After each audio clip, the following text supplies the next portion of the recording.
शेवटचा विचारेन, तू जो अमित भाईवर तो टीका करतो, तुझ्या मालकाला विचारलंय का टीका करण्याबद्दल?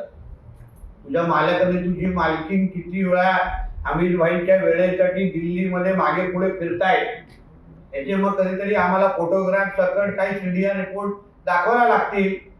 तुझे मालक आणि तुझे मालकीन तिथे दिल्लीला अमित भाईंच्या गेटच्या बाहेर फिरत असतात. मग तू टीका करण्याच्या अगोदर जरा ज्याच्याकडून पगार घेतो त्याच्याबद्दल त्याच्याकडून जरा विचारून तरी टीका कर. कारण दोन दोन चेक येतात का, सिल्वर ओक आणि मातोश्रीकडून.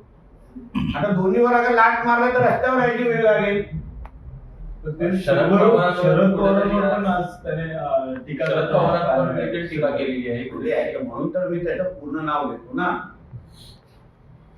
तर नेमका ह्याचा भाग कोण? तर लोक विचार तुम्ही त्याचं नाव का घेता, ह्याच्यामुळे घेतो.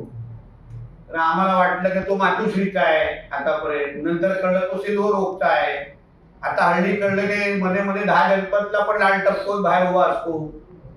आता त्यांच्यावर टीका करायला लागलं तर म्हणूनच त्याचं नाव घ्यायला लागतं ना, कारण हा राजकीय तसा लावारीच आहे.